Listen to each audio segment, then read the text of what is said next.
wing it as always on this.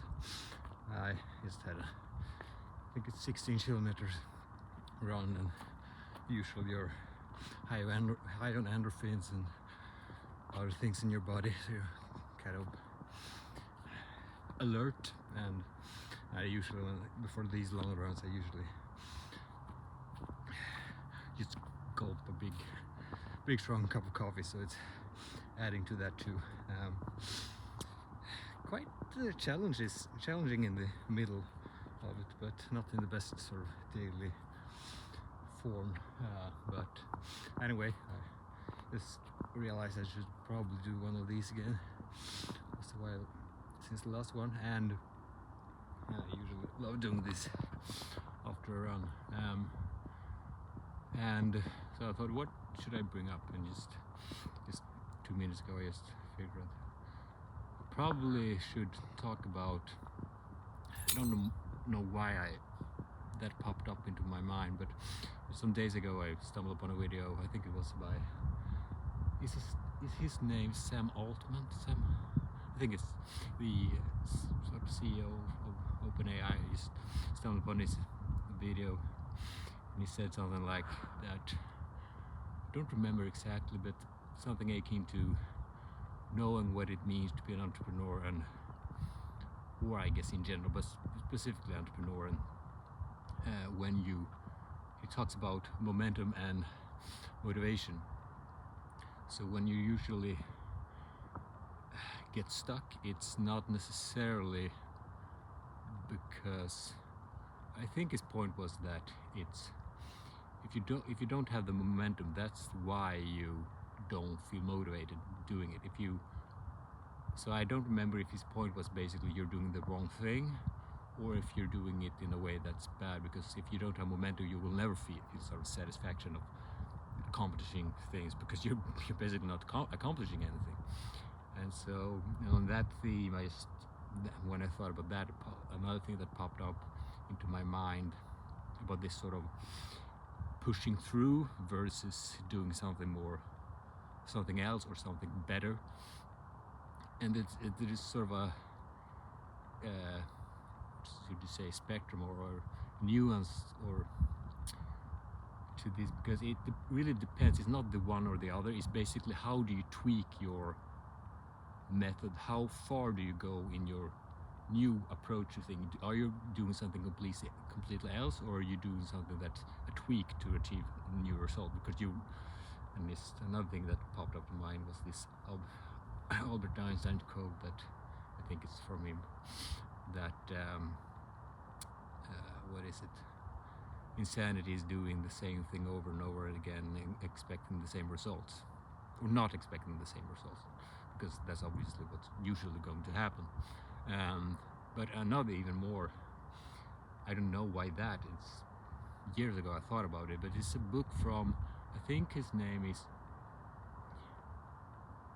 now I forgot, not Jay Papasan, that's another guy, not Jace.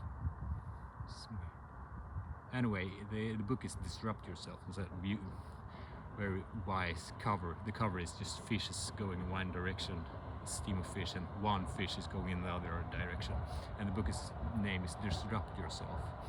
Disrupt Yourself. I think it's dyslexic. Yes, he's dyslexic, but he's sort of which basically I've heard is people who are dyslexic usually have something a bit different in their brain that could be an advantage, and you can sort of get a feeling of what that is. Anyway, that's not the main topic here. He says in that book, for every sort of no pain, no gain, just pushing through, just never give up, there is also a be wise enough to do something else when it's not working. Be wise enough to and that's extremely hard, especially when it comes to discipline. And if you're a very disciplined person, it's hard to know when is it giving up and when is it doing something wise, something different, a better approach to it. And a good example of that, for example, is like the guy Göran Kropp, who sort of bicycled from Sweden to Mount Everest in the Himalayas through Pakistan and everything, and then went up to it. And I think he did it without sort of these oxygen tubes or something. And I think his first attempt, he was I think it's 100 meters of altitude, sort of below the top, and there's very bad weather, and he's sort of, I think it even saw on the way up or on the way down people who had died recently, like and anyway, he even if he's sort of very risky guy and something, he died some years later in the US, I think, another, and when he climbed, and so, but he went down on the when there was only 100 sort of what he's called altitude meters left, because he figured I won't have the time to get back, otherwise I don't know how much time it take to, I mean, probably take quite a while for 100 meters or 100 meters in altitude in those conditions, but he turned because he thought he would actually die if he did not. So that's a good example when it's not pushing through, when it's not no pain, no gain. Because if you have that attitude at that moment, yeah, perhaps it's sort of macho, but it's, I mean, you would die. So that's very sort of aching to that. But yeah,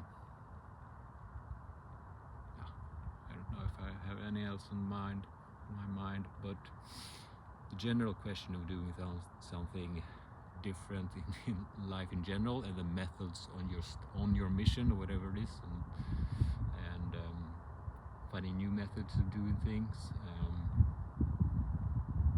pushing through it. It's not easy, but it's what I always do. This the new knowledge, understanding stuff, tackling the problem, not giving up on the general problem, on the general thing, or your life in itself, and trying to figure that out, because that's everything is sort of connected in that sense, that your life, knowledge, and that's sort of a big misconception. I think people usually have a sort of a distinction between, like, life is something else than knowledge, or that sort of your life mission and what you're trying to do is something else than knowledge. Knowledge is just out there in your life, but it's just knowledge is what makes you understand your life and your position in it. And usually, I think that's the worst thing with education, and especially in universities or later education, where you're supposed to sort of figure out what you're trying to do in life.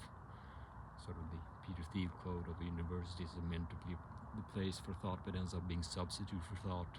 That kind of thing, that you never confront with your thought of what life is and how knowledge is intertwined in your trying to make a picture of the world, yourself, and where you're trying to go in life, putting those pieces together, and you just postpone that critical evaluation of what's your mission in life, and are you just going to roll your thumbs and have a good time?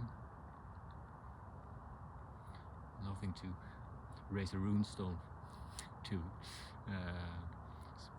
Just watched sort of a video yesterday, so just popped up into my mind, the runestones, sort of ledges, what's it called?